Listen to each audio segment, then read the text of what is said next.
அஸ்ஸலாமு அலைக்கும். Hi friends, welcome to கொஸ்பனா சமையல். பிள்ளைங்க எல்லாம் ஸ்கூலுக்கு போனதுக்கப்புறம் எந்த மாதிரியான வேலைகள்லாம் நம்ம பார்த்து வச்சோம் அப்படின்னா அடுத்தடுத்த நாட்களில் வந்து நமக்கு டென்ஷன் ஃப்ரீயாக நம்மளால் குக் பண்ண முடியும் அப்படிங்கிறது தான் இந்த வீடியோவில் நான் சொல்லியிருக்கேன். நிறைய பேர் என்னோட ஷார்ட்ஸ் பார்த்துட்டு இவ்வளோ ரெசிபிஸ் எப்படி நீங்கள் மார்னிங் டைம்லேயே பண்ணுறீங்க அப்படின்ற மாதிரிலாம் கேட்குறீங்க இல்லையா, அதுக்கான பதில் எல்லாமே இதில் இருக்கும். அண்ட் ஷார்ட்ஸ் பார்த்துட்டு கேட்ட ஒரு சில ரெசிபிஸும் இதில் இருக்கும். லாங் டைம் நம்ம ஸ்டோர் பண்ணி வைக்கக்கூடிய ஒரு சில ரெசிபிஸ் இதில் நான் உங்களுக்கு ஷேர் பண்ணியிருக்கேன். இந்த வீடியோ ஹவுஸ் ஒய்ஃப்ஸாக இருக்கக்கூடிய லேடிஸ்க்கும் ஒர்க் போகிற லேடிஸ்க்கும் ரொம்பவே யூஸ்ஃபுல்லாக இருக்கும். ஸோ வீடியோவை ஸ்கிப் பண்ணாமல் பாருங்கள். இப்போ வாங்க வீடியோக்குள்ளே போகலாம்.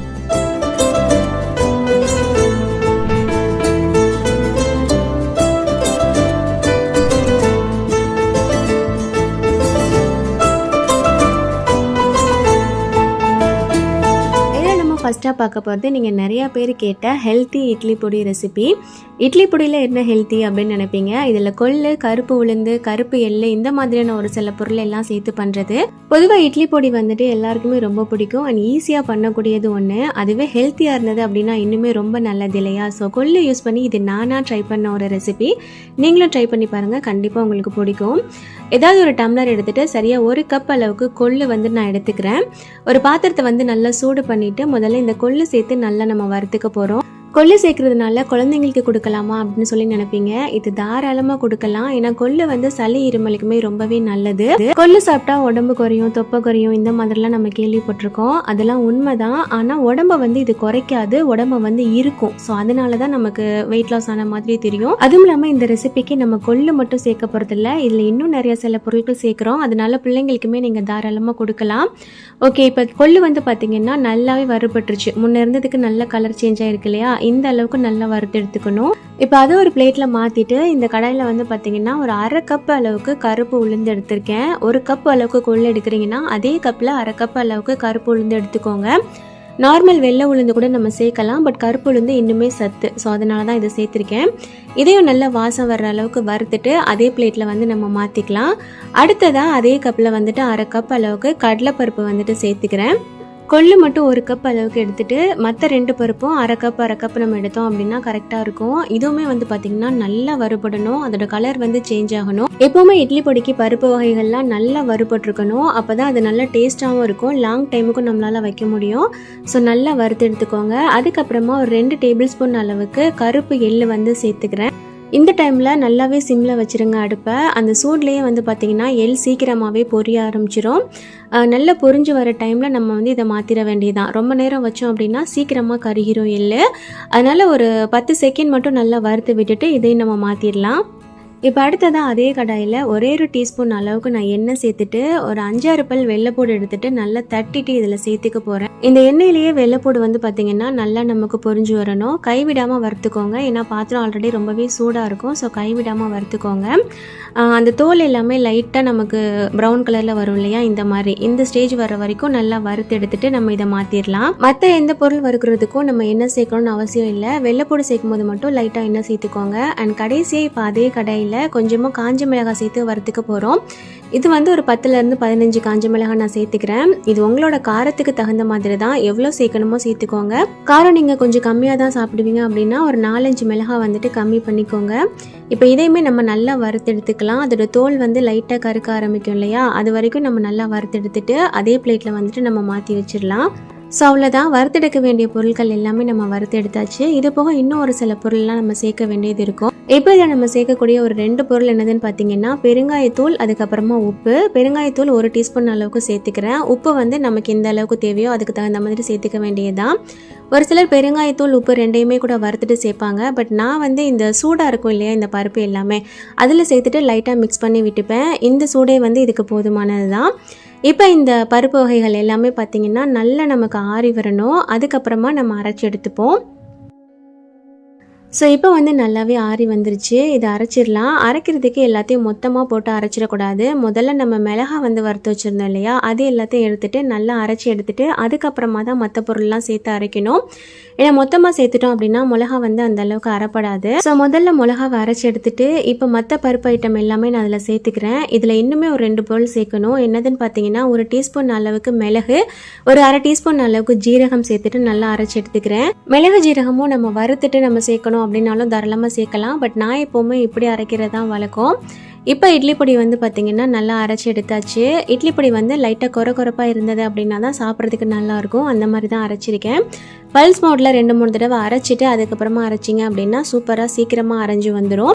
அவ்வளோதான். இப்போ இதை வந்து ஒரு ஏர்டைட் பாக்ஸில் போட்டுட்டு நம்ம ஒரு 1 மந்த்துக்கு மேலே வரைக்கும் கூட நம்ம தாராளமாக இதை ஸ்டோர் பண்ணி சாப்பிட்லாம். நார்மல் இட்லி பொடியை விட கலர் தான் லைட்டாக சேஞ்சாக இருக்குமே தவிர மற்றபடி டேஸ்ட்லலாம் உங்களுக்கு எந்த குறையும் இருக்காது. மற்ற இட்லி பொடியை விட இது வந்து டேஸ்ட் இன்னுமே நல்லாயிருக்கும். பிள்ளைங்களுக்கு பிடிச்ச ஒரு விஷயத்தையே நம்ம ஹெல்த்தியாக கொடுக்கணும் அப்படின்னா இந்த மாதிரி ஒரு சில விஷயங்கள் நம்ம யோசிச்சு பண்ணோம் அப்படின்னாலே போதும். கண்டிப்பாக இதை நீங்கள் ட்ரை பண்ணி பார்த்துட்டு எப்படி வந்ததுன்னு சொல்லிட்டு மறக்காமல் எனக்கு கமெண்ட் பண்ணுங்கள். இது இட்லி தோசைக்கு மட்டும் இல்லாமல் ஒயிட் ரைஸ்க்குமே கூட கொஞ்சமாக நெய் போட்டு இந்த பருப்பு போட்டு பிணைஞ்சு சாப்பிட்டோம் அப்படின்னாலுமே டேஸ்ட் ரொம்பவே நல்லாயிருக்கும். ட்ரை பண்ணி பாருங்கள். அண்ட் இதில் நம்ம நெக்ஸ்ட்டாக பார்க்க போகிறது வந்து பார்த்திங்கன்னா தக்காளி தொக்கு. இதோட ரெசிபியுமே நிறைய பேர் கேட்டுகிட்டே இருந்தீங்க. இப்போ தக்காளியோட விலை வந்து பார்த்திங்கன்னா நல்லாவே குறைஞ்சிருச்சு இல்லையா? ஸோ இந்த டைமில் போட்டால் உங்களுக்கு ரொம்ப யூஸ்ஃபுல்லாக இருக்கும்னு சொல்லிட்டு தான் இந்த ரெசிபி. அண்ட் துபாயிலுமே தக்காளி வந்து பார்த்திங்கன்னா இப்போ விலை கம்மியாக தான் இருக்குது. ஜஸ்ட் 1 கிராம் தான் இருக்குது. 1 கிராம் அப்படிங்கிறது நம்ம ஒரு காசுக்கு ஒரு 22 ரூபாய் கிட்ட வரும். ஸோ நான் வந்துட்டு தக்காளி கொஞ்சம் நிறையாவே வாங்கிட்டு வந்துட்டேன். சமையலுக்கு போக மீதி தக்காளி வந்துட்டு நம்ம தக்காளி தொக்கு செஞ்சு வச்சிட்டோம் அப்படின்னா எல்லாத்துக்குமே ரொம்ப யூஸ்ஃபுல்லாக இருக்கும் அப்படின்னு சொல்லிட்டு இப்போ ஒரு 1.5 கிலோ தக்காளி போல் எடுத்து வந்து பார்த்திங்கன்னா நான் கட் பண்ணிக்க போகிறேன். நல்லா பெரிய பெரிய பீஸாகவே கட் பண்ணிக்கலாம். ரொம்ப பொடிசாக கட் பண்ணணும் அப்படின்லாம் அவசியம் இல்லை. ஏன்னா இதை நம்ம வந்து ரெடி பண்ணிவிட்டு லாஸ்ட்டாக அரைச்சிட்டு அதுக்கப்புறம் ஒரு சின்ன வேலை பார்க்குற மாதிரி இருக்கும். ஸோ அதனால் இந்த மாதிரி பெரிய பெரிய பீஸாகவே வந்துட்டு கட் பண்ணி எடுத்துக்கோங்க. ஒரு 1.5 1.25 கிலோ வரைக்கும் நான் கட் பண்ணி எடுத்திருக்கேன். இப்போ ஒரு நல்ல அகலமான ஒரு கடாய் எடுத்துட்டு அதில் நான் கட் பண்ணி வச்ச தக்காளி எல்லாத்தையும் சேர்த்துக்கிறேன். அண்ட் அதுக்கப்புறமா இதில் வந்து நம்ம புளி சேர்க்கணும். ஒரு பெரிய நெல்லிக்காய் சைஸ் அளவில் புளி வந்து எடுத்துக்க போகிறேன். புளியில் இந்த நார்லாம் இருக்கும் இல்லையா, அந்த மாதிரிலாம் இருந்தது அப்படின்னா எடுத்துட்டு புளியை மட்டும் தனியாக எடுத்து வச்சுக்கோங்க. இந்த மாதிரி உருட்டி பார்த்தீங்கன்னா ஒரு பெரிய நெல்லிக்காய் சைஸ் அளவுக்கு வரணும். ஒருவேளை நீங்கள் வாங்குற தக்காளி வந்து நல்லாவே புளிப்பாக இருக்குது அப்படின்னா புளியோட அளவு வந்து கொஞ்சம் கம்மி பண்ணிக்கலாம். ஸோ நான் வந்து ஒரு லெமன் சைஸ் அளவு புளி எடுத்துட்டு அதை நல்லா கழுவிட்டு அதையும் இந்த தக்காளியிலே வந்துட்டு பார்த்தீங்கன்னா சேர்த்துக்கிட்டேன். அண்ட் இது கூடவே இந்த தொக்குக்கு தேவையான அளவுக்கு நம்ம உப்பையும் சேர்த்துக்கலாம். சரியாக ஒரு 1.5 டீஸ்பூன் அளவுக்கு நான் சேர்த்துருக்கேன். இப்போ இதை அப்படியே நம்ம அடுப்பில் வச்சிட வேண்டியதுதான். நம்ம இது ஸ்டோர் பண்ணி வச்சு சாப்பிடக்கூடியது அப்படின்றதுக்காக தான் புளி சேர்க்குறோம். அப்போ தான் அது ரொம்ப நாளைக்கு கெட்டு போகாமல் இருக்கும். இப்போ இந்த உப்பு எல்லா பக்கமும் படுற மாதிரி நல்லா ஒரு தடவை கலந்து விட்டுக்கலாம். இது அப்படியே வந்து பார்த்திங்கன்னா நல்லா வேகணும். ஸோ சிம்மில் போட்டு வேக வச்சுக்கோங்க. அது வெந்து வர்ற கேப்பில் இதுக்கு வந்து கொஞ்சமாக வெள்ளைப்பூடு வந்து நான் கட் பண்ணிக்க போகிறேன். லைக் இதோட டேஸ்ட் வந்து பார்த்திங்கன்னா தொக்கு மாதிரி அதுக்கப்புறம் ஊறுகாய் மாதிரி எப்படி வேணாலும் நம்ம சாப்பிட்டுக்கலாம். ஸோ இதில் நம்ம வெள்ளைப்பூடு கொஞ்சம் நிறையா சேர்த்துக்கிட்டோம் அப்படின்னா அதில் டேஸ்ட்டும் ஸ்மெல்லும் பார்த்திங்கன்னா ரொம்பவே சூப்பராக இருக்கும். அதனால தான் வெள்ளைப்பூடு எடுத்துக்கிறேன். எங்கிட்ட இந்த மாதிரி பெரிய வெள்ளைப்பூடு தான் இருக்குது. அதனால ஒரு 20 பல் அளவுக்கு நான் எடுத்துக்கிறேன். இந்த மாதிரி சின்ன சின்னதாக கட் பண்ணிக்கிட்டேன். நீங்கள் சின்ன வெள்ளைப்பூடாக சேர்க்குறீங்க அப்படின்னா அதை முழுசாகவே சேர்த்துக்கோங்க. நான் முழுசாக 2 வெள்ளைப்பூடு வந்து எடுத்திருந்தேன். அதில் 1.5 வெள்ளைப்பூடு தான் வந்துட்டு எடுத்திருக்கேன். இந்த அளவுக்கு தான் போடணுங்கிறது இல்லை. இன்னும் நிறைய சேர்த்தாலும் டேஸ்ட் நல்லா தான் இருக்கும். ஓகே, இப்போ தக்காளி வந்து பார்த்திங்கன்னா ஓரளவுக்கு மசிஞ்சிருச்சு. இந்த டைமில் ஒரு 3 டேபிள் ஸ்பூன் அளவுக்கு நார்மல் குக்கிங் ஆயில், அதாவது சன்ஃப்ளவர் ஆயில் வந்து நான் சேர்த்துருக்கேன். சேர்த்துட்டு நல்லா மிக்ஸ் பண்ணி விட்டுக்கோங்க. நம்ம சேர்த்த ஆயில், புளி, அதுக்கப்புறம் இந்த தக்காளி விடுற தண்ணியிலேயே வந்துட்டு இது எல்லாமே நல்லா வெந்து வரணும். எக்ஸ்ட்ரா தண்ணிலாம் எதுவும் சேர்த்துறாதீங்க. இடையிடையிலேயே கரண்டி வச்சு நல்லா இந்த மாதிரி மசிச்சு விட்டுக்கோங்க. ஓரளவுக்கு தக்காளி நல்லா மசிஞ்சு வந்ததுக்கப்புறமா இதில் காரத்துக்காக 3 டீஸ்பூன் அளவுக்கு காஷ்மீரி சில்லி பவுடர் சேர்க்குறேன். நீங்கள் நார்மல் சில்லி பவுடர் சேர்க்குறீங்க அப்படின்னா இதோட அளவு வந்துட்டு கம்மி பண்ணிக்கோங்க. சில்லி பவுடர் சேர்த்துட்டு நல்லா இதை கலந்து விட்டுறலாம். இந்த தொக்குக்கு நம்ம வேறு எந்த மசாலாவும் சேர்க்க போகிறது இல்லை. வெறும் சில்லி பவுடர் மட்டும்தான். உங்களுக்கு எந்த அளவுக்கு காரம் தேவையோ அதுக்கு தகுந்த மாதிரி இப்போவே சேர்த்துக்கோங்க. இப்போ இந்த சில்லி பவுடரோட பச்சை வாசம் போகிறதுக்காக நம்ம மூடி போட்டு வேக வச்சுக்கலாம். இன்னொரு 5 நிமிஷத்துக்கு வந்து பார்த்திங்கன்னா இந்த தக்காளி நல்லா வேகணும். இடையிடையில் திறந்து கலந்து விட்டு நல்லா வேக வச்சு எடுத்துக்கோங்க, இல்லைன்னா அடி பிடிச்சிரும். சரியாக ஒரு 5 நிமிஷம் பார்த்திங்கன்னா நான் நல்லா வேக வச்சுருந்தேன். முன்னே இருந்ததுக்கு கொஞ்சம் திக்காகி வந்திருக்கும். இதை அப்படியே நம்ம அடுப்பை ஆஃப் பண்ணிவிட்டு நல்லா ஆற வச்சுக்கணும். ஆறினதுக்கப்புறம் இதை வந்து பார்த்திங்கன்னா நம்ம அரைச்சிட்டு அதுக்கப்புறம் ஒரு சில வேலை பார்க்கணும். ஸோ முதல்ல இதை வந்து நல்லா நம்ம ஆற வச்சு எடுத்துக்கலாம். ஸோ நல்லா ஆறி வந்ததுக்கப்புறமா இது ஒரு பெரிய மிக்ஸி ஜாரில் சேர்த்துட்டு இது நல்லா ஒரு ஃபைன் பேஸ்ட்டாக நம்ம அரைச்சி எடுத்துக்கணும். சட்னிலாம் அரைப்போம் இல்லையா, அந்த அளவுக்கு நல்லா ஃபைனாக அரைச்சி எடுத்துக்கோங்க. தக்காளி வந்துட்டு எங்கேயுமே சின்ன சின்ன பீஸாக இல்லாமல் நல்லா ஃபைன் பேஸ்ட்டாக இந்த மாதிரி அரைச்சி எடுத்துக்கணும். அப்போ தான் தொக்குக்கு வந்து பார்த்திங்கன்னா நல்லாயிருக்கும்.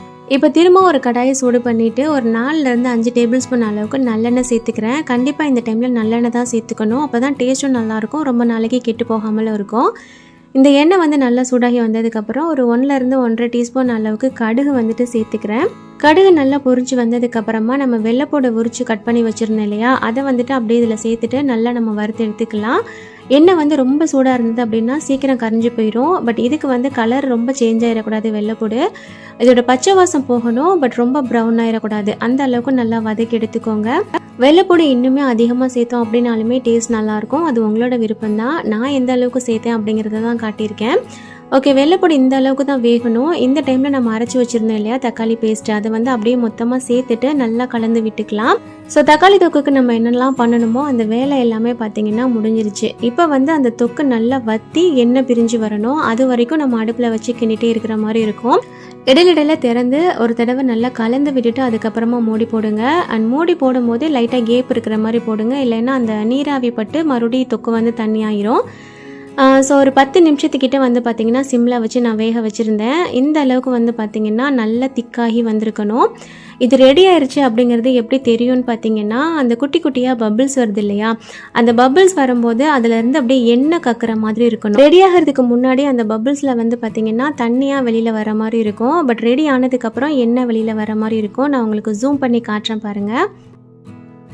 அந்த பபிள்ஸ் வந்து உடையும் போது உள்ளேருந்து பார்த்திங்கன்னா எண்ணெயாக வருது இல்லையா, ஸோ இந்த மாதிரி வந்தது அப்படின்னா தான் ரெடி ஆயிடுச்சு அப்படின்னு சொல்லிட்டு அர்த்தம். இந்த அளவுக்கு நமக்கு எண்ணெய் பிரிஞ்சதுக்கு அப்புறமா நம்ம ஸ்டோர் பண்ணும்போது தான் அது ரொம்ப நாளைக்கு கெட்டு போகாமல் இருக்கும். ஸோ அவ்வளோதான். இந்த டைமில் நம்ம வந்து அடுப்பை ஆஃப் பண்ணிட வேண்டியதுதான். இப்போ இந்த தொக்கை வந்து நல்லா நம்ம ஆற வச்சுட்டு ஒரு பாட்டிலில் போட்டு ஸ்டோர் பண்ணி வச்சுக்க வேண்டியதான். இது டிஃபன் ஐட்டமுக்கு மட்டும் இல்லாமல் எல்லா வெரைட்டி ரைஸ் கூடயும் வந்து ரொம்ப சூப்பராக இருக்கும். பழைய சோறு வச்சு சாப்பிட்டோன்னா கூட இந்த தொக்கு வந்து பார்த்திங்கன்னா அவ்வளோ டேஸ்ட்டாக இருக்கும். இது நம்ம ரெடி பண்ணி வச்சுக்கிட்டோம் அப்படின்னா மார்னிங் டைமில் அவசரத்துக்கு கொஞ்சமாக ஒயிட் ரைஸ் பண்ணி இந்த தொக்குலேருந்து ஒரே 1 டேபிள் ஸ்பூன் எடுத்து மிக்ஸ் பண்ணி தக்காளி சாதம் மாதிரி கூட கொடுத்து விட்டுறலாம். நிறைய டைமுக்கு இது வந்து ரொம்பவே யூஸ்ஃபுல்லாக இருக்கும். நம்ம சட்னி ஏதாவது அரைக்கணும்னு நினச்சிட்டு இருக்கும் போது கூட நம்ம இதை எடுத்து நம்ம தொட்டு சாப்பிட்றலாம். ஸோ அந்த அளவுக்கு இது வந்து ரொம்பவே யூஸ்ஃபுல்லாக இருக்கும். அண்ட் இது ஸ்டோர் பண்ணுறது வந்து பார்த்தீங்கன்னா கண்டிப்பாக கண்ணாடி பாட்டிலில் ஸ்டோர் பண்ணிக்கோங்க, அப்போ தான் ரொம்ப நல்லது. அண்ட் இப்போ ஒரு சிலருக்கு வந்து இது ஃப்ரிட்ஜில் வச்சு ஸ்டோர் பண்ணணுமா வெளியில் வச்சு ஸ்டோர் பண்ணணுமான்னு சொல்லிட்டு நினைப்பீங்க இல்லையா. நான் கொஞ்சமாக பண்ணும்போது எப்போவுமே வெளியில் வச்சு தான் ஸ்டோர் பண்ணுவேன். பட் இந்த தடவை கொஞ்சம் பல்காக பண்ணியிருக்கேன்றனால ஃப்ரிட்ஜில் தான் வச்சுக்க போகிறேன். இதில் நம்ம நிறைய எண்ணெய் சேர்த்துருக்கோம். ஸோ ஃப்ரிட்ஜில் வச்சு நம்ம யூஸ் பண்ணும்போது அந்த எண்ணெய்லாம் உறைஞ்சிருமான்னு கேட்டிங்கன்னா கண்டிப்பாக உறையாது.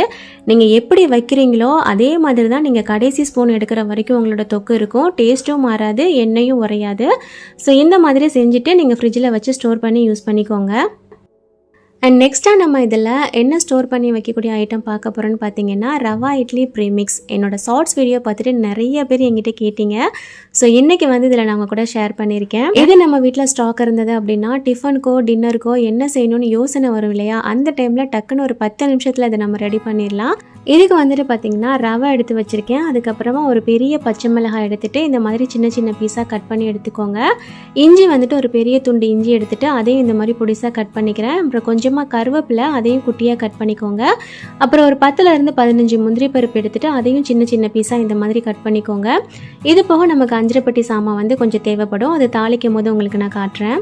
இப்போ இந்த ப்ரீமிக்ஸ் ரெடி பண்ணுறதுக்கு நல்ல ஒரு அகலமான கடாய் வந்து அடுப்பில் வச்சு நல்லா சூடு பண்ணிக்கலாம். முதல்ல ஒரு 2 டீஸ்பூன் அளவுக்கு நெய் வந்து சேர்த்துக்கிறேன். அதுக்கப்புறமா ஒரு 3 டீஸ்பூன் அளவுக்கு நார்மல் குக்கிங் ஆயில், இது வந்து சன்ஃப்ளவர் ஆயில் நான் சேர்க்குறேன். நெய்யும் சேர்க்கும் போது நல்ல வாசம் இருக்கும், அதனால தான் கம்மியாக சேர்த்துருக்கேன்.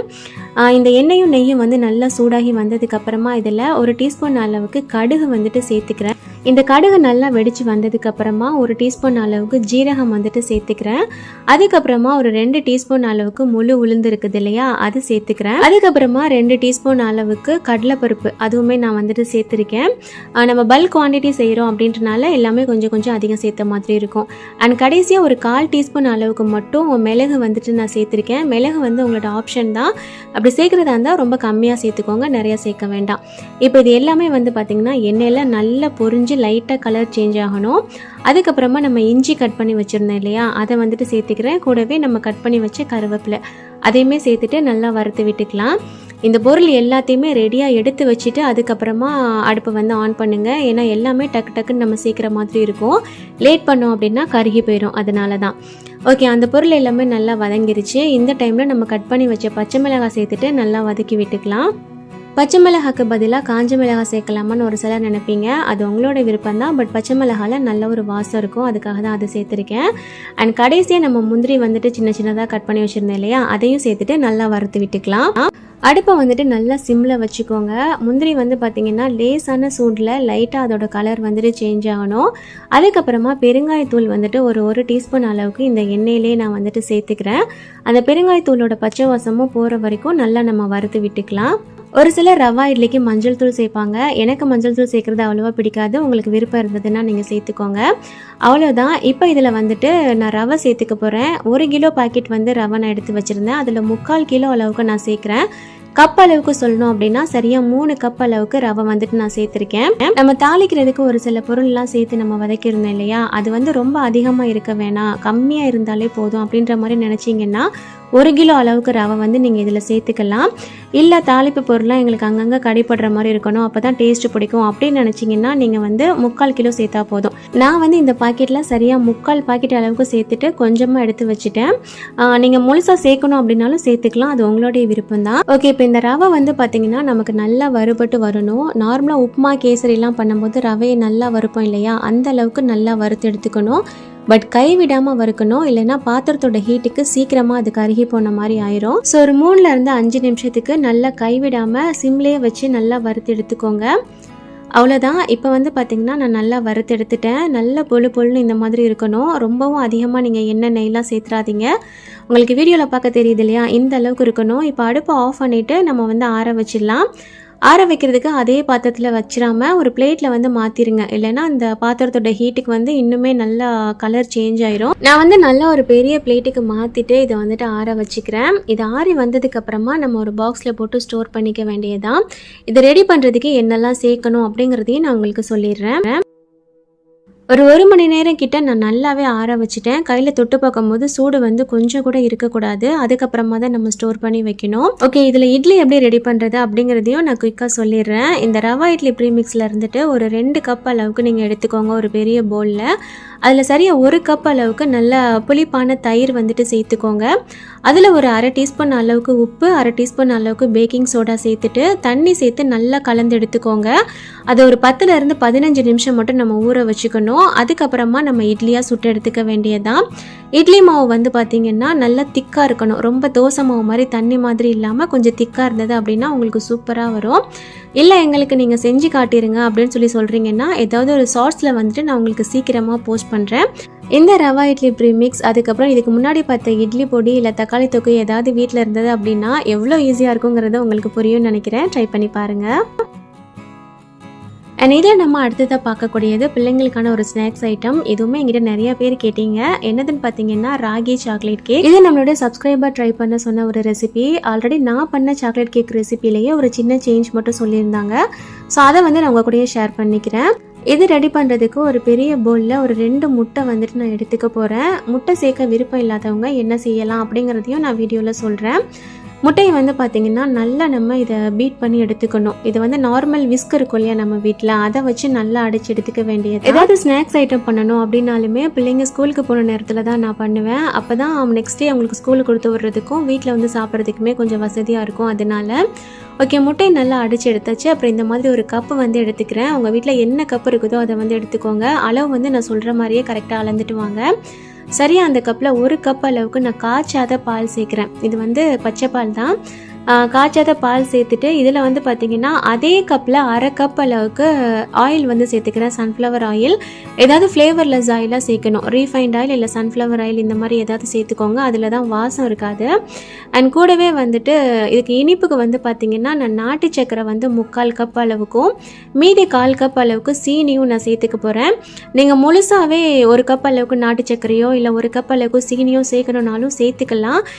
நான் வந்துட்டு ரெண்டையும் மிக்ஸ் பண்ணி சேர்த்துக்கிறேன். முழுசாக நாட்டு சக்கரை சேர்த்தாலும் லைட்டாக உப்பு இருக்கிற மாதிரி இருக்கும் இல்லையா, அதனால இப்போ நம்ம சேர்த்த பொருள் எல்லாத்தையும் அதே ஹேண்ட் விஸ்க் வச்சு நல்லா நம்ம அடிச்சு எடுத்துக்கலாம். நம்ம சேர்த்த நாட்டு சக்கரை சீனி எல்லாமே வந்துட்டு நல்லா கரைஞ்சி வரணும். ஸோ அது வரைக்கும் நல்லா இந்த மாதிரி அடித்து எடுத்துக்கோங்க. இந்த டைமில் வந்து இதில் நம்ம ராகி மாவு வந்து சேர்த்துக்க போகிறோம். ஒரு கப்பில் வந்து நம்ம எண்ணெய் பால்லாம் அளந்தோம் இல்லையா, அதே கப்பில் சரியாக 1/2 கப் அளவுக்கு நான் வந்து ராகி மாவு எடுத்திருக்கேன். இது நார்மலாக கடைகள் எல்லாம் பாக்கெட்டில் விற்கும் இல்லையா, அந்த கேப்ப மாவு தான். நீங்கள் வீட்டில் அரைச்சது இருந்தாலும் யூஸ் பண்ணிக்கலாம். அண்ட் இதில் வந்துட்டு ஒரு 2 டேபிள் ஸ்பூன் அளவுக்கு கொக்கோ பவுடர் வந்துட்டு நான் சேர்த்துக்கிறேன். அதுக்கப்புறமா ஒரு 1/2 டீஸ்பூன் அளவுக்கு பேக்கிங் சோடா, ஒரு 1/2 டீஸ்பூன் அளவுக்கு பேக்கிங் பவுடர் வந்து சேர்த்துருக்கேன். உப்பு நான் சேர்க்கலை, ஏன்னா நாட்டு சக்கரை சேர்த்துருக்கேன் அப்படின்றனால இருக்கிறதுனால இப்போ இது எல்லாத்தையும் நல்லா சலிச்சு விட்டுட்டு திரும்பவும் நம்ம அதில் வந்து மிக்ஸ் பண்ணி எடுத்துக்க வேண்டியது தான். சரியாக 1.5 கப் அளவுக்கு நம்ம ராகி மாவு எடுத்திருந்தோம். அது கரெக்டாக வந்ததா அப்படிங்கிறத நான் சொல்கிறேன். ஓகே, இந்த மாவு ஐட்டம்லாம் நம்ம சளிச்சதுக்கு அப்புறமா நம்ம நல்லா இதை கலந்து விட்டுக்க வேண்டியதான். மாவு வந்து நல்லா அதில் மிக்ஸ் ஆகி வரணும். அண்ட் இந்த டைமில் ஒரு மூடி அளவுக்கு வெனிலா எசன்ஸ் வந்து நான் சேர்த்துக்கிறேன். முன்னாடியே சேர்த்துருக்கணும், நான் மறந்துட்டேன். ஸோ இந்த டைமில் சேர்த்துட்டு நல்லா கலந்து விட்டுக்கிறேன். பொதுவாக கேக் மாவு வந்து பார்த்திங்கன்னா கொஞ்சம் திக் பேட்டராக இருக்கும் இல்லையா, பட் ராகி மாவு சேர்த்தனால கொஞ்சம் லிக்யூடாக இருந்த மாதிரி இருந்தது. ஸோ அதனால் திரும்ப ஒரு 1/2 கப் அளவுக்கு வந்து பார்த்திங்கன்னா நான் ராகி மாவு வந்துட்டு சேர்த்துக்கிட்டேன். டோட்டலாக வந்து பார்த்திங்கன்னா 2 கப் அளவுக்கு நான் ராகி மாவு சேர்த்துருக்கேன். இதில் என்னென்ன சேர்த்தேன், இதோட அளவுகள்லாம் என்ன அப்படிங்கிறத நான் டிஸ்கிரிப்ஷனில் கொடுக்குறேன், வேணும் அப்படின்னா செக் பண்ணி பார்த்துக்கோங்க. ஓகே, இப்போ நம்ம எக்ஸ்ட்ரா சேர்த்த மாவையும் சேர்த்து ஒன்றா நல்லா கலந்து எடுத்துக்க வேண்டியதான். இருந்தாலுமே அது பார்க்குறதுக்கு கொஞ்சம் லிக்யூடாக இருந்த மாதிரி தான் இருந்தது. ஆனாலுமே கேக் வந்து பார்த்திங்கன்னா ரொம்பவே சூப்பராக வந்துருச்சு. அதை பேனில் ஊற்றுறதுக்கு முன்னாடி வந்து பார்த்திங்கன்னா என்னோட அந்த குக்கிங் ரேஞ்ச் வந்துட்டு நான் ப்ரீஹீட் பண்ணிக்கிட்டேன். ஒரு 10 நிமிஷத்துக்கு வந்துட்டு ப்ரீஹீட் பண்ணேன். இந்த குக்கிங் ரேஞ்சோட யூசேஜ் என்ன, அதை எப்படி யூஸ் பண்ணணும்னு சொல்லிட்டு இதுக்கு முன்னாடி வீடியோ போட்டிருக்கேன். அந்த லிங்க் கமெண்டில் பின் பண்ணுறேன், செக் பண்ணிக்கோங்க. நம்ம பேக்கிங் பண்ணக்கூடிய அந்த நாப் வந்து நம்ம ரொட்டேட் பண்ணதுக்கு அப்புறமா கீழே வந்து பார்த்திங்கன்னா உங்களுக்கு எரிய ஆரம்பிச்சிடும். இது வந்து ஃபுல் அண்ட் ஃபுல் கேஸ்லேயே பண்ணுறதான்னு சொல்லியிருப்பேன் நான். ஸோ உங்களுக்கு கீழே பார்த்தா தெரியும், அங்கே வந்து எரிய ஆரம்பிச்சிருச்சு இல்லையா. ஸோ இது வந்து ஒரு 10 நிமிஷத்துக்கு ப்ரீ ஹீட் ஆகட்டும். பேக்கிங்க்கு லைட் போடணும் அப்படிங்கிறது அவசியம் இல்லை, வீடியோவில் காட்டுறதுக்காக உங்களுக்கு லைட் போட்டிருக்கேன். ஓகே, இது ஒரு 10 நிமிஷம் வந்து ப்ரீ ஹீட் ஆகட்டும். அதுக்கடையில் இந்த மாதிரி ஒரு பேன் வந்துட்டு நான் எடுத்திருக்கேன். கீழே வந்துட்டு ஒட்டாமல் வர்றதுக்காக நான் வழக்கமாக யூஸ் பண்ணக்கூடிய ஆடி ஈகோபிக் பார்ச்மெண்ட் பேப்பர் வந்துட்டு யூஸ் பண்ணிக்க போகிறேன்.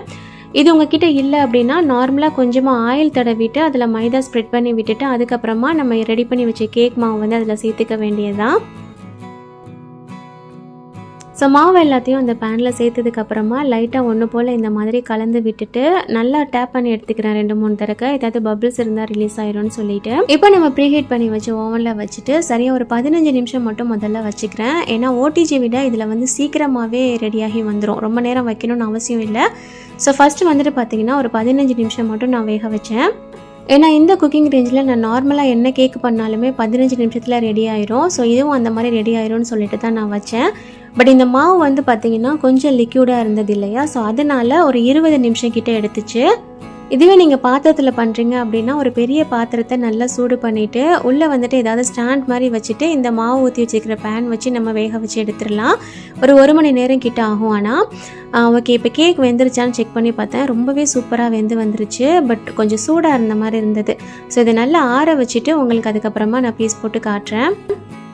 ஸோ இப்போ வந்துட்டு நல்லாவே ஆறி வந்துருச்சு. நம்ம கீழே பார்ச்மெண்ட் பேப்பர் வச்சோம் அப்படின்றனால ஒட்டாமல் ரொம்பவே சூப்பராக வந்துருச்சு. இதை நான் ட்ரை பண்ணும்போது ஒரு குழப்பத்திலே தான் ட்ரை பண்ணேன். இதில் கோதுமை, மைதா இந்த மாதிரி எதுவுமே சேர்க்காம ராகி மட்டும் சேர்த்து பண்ணுறோம், இது எப்படி ஸ்பாஞ்சியாக சாஃப்டாக வரும் அப்படின்னு சொல்லிட்டு. பட் நான் எதிர்பார்க்கவே இல்லை, அவ்வளோ ஸ்பாஞ்சியாக வந்திருந்தது. உங்களுக்கு வீடியோவில் பார்க்கவே தெரியும், டேஸ்ட்டுமே ரொம்ப நல்லா இருந்தது. பிள்ளைங்களுக்கு ஹெல்த்தியான ஒரு ஸ்நாக்ஸ் கொடுத்தோம் அப்படிங்கிற மாதிரி ஒரு சாட்டிஸ்ஃபேக்ஷனும் இருந்தது. என்னை இதை ட்ரை பண்ண சொன்ன நம்ம சப்ஸ்கிரைபருக்கு நான் ரொம்பவே தேங்க்ஸ் சொல்லிக்கிறேன். கண்டிப்பாக நீங்களும் இது மாதிரி ட்ரை பண்ணி பாருங்கள், ரொம்ப நல்லா இருந்தது. ஸோ இதை சின்ன சின்னதாக பீஸ் போட்டுட்டு ஒரு பாக்ஸில் போட்டு நான் ஸ்டோர் பண்ணி வச்சுக்கிட்டேன். பிள்ளைங்களுக்கு வந்து ஸ்நாக்ஸ்க்கு ஸ்கூலுக்கு கொடுத்து விடுறதுக்கு வந்து கொஞ்சம் நல்லாவே வசதியாக இருக்கும். அண்ட் சொல்ல மறந்துட்டேன், இதுக்கு உங்களுக்கு முட்டை சேர்க்க விருப்பம் இல்லை அப்படின்னா ஒரே 1 டேபிள் ஸ்பூன் அளவுக்கு வினிகர் சேர்த்துக்கோங்க, நல்லாவே சாஃப்டாக வரும். ஸோ இன்றைக்கி நம்ம சேனலை பார்த்த இந்த வீடியோவை கண்டிப்பாக நிறைய பேருக்கு ரொம்பவே யூஸ்ஃபுல்லாக இருந்திருக்கும்னு நான் நினைக்கிறேன். பிள்ளைங்க ஸ்கூலுக்கு போனதுக்கப்புறம் இந்த மாதிரி சின்ன சின்ன ப்ரிப்ரேஷன் நம்ம செஞ்சு வச்சோம் அப்படின்னா நம்ம வந்து டென்ஷன் ஃப்ரீயாக நம்ம குக் பண்ண முடியும். ஒரே நாளில் இது எல்லாமே பண்ணணும் அப்படிங்கிறது கிடையாது. நீங்கள் என்றைக்கு ஃப்ரீயாக இருக்கீங்களோ அன்னைக்கு இந்த மாதிரி செஞ்சு வச்சுக்கோங்க. செஞ்சதுக்கப்புறமா உங்களுக்கே தெரியும் இது எந்த அளவுக்கு நமக்கு ஹெல்ப் பண்ணுது அப்படிங்கிறது. ஸோ வீடியோ கண்டிப்பாக உங்களுக்கு ரொம்ப பிடிச்சிருக்கும். உங்களுக்கு தெரிஞ்சவங்களுக்கும் இது யூஸ்ஃபுல்லாக இருக்கணும்னு நீங்கள் நினச்சிங்க அப்படின்னா மறக்காமல் அவங்களுக்கு இதை ஷேர் பண்ணிக்கோங்க. புதுசாக நம்ம சேனலை யாராவது பார்த்துருக்கீங்கன்னா சப்ஸ்கிரைப் பண்ணிக்கோங்க. தேங்க்ஸ் ஃபார் வாட்சிங்.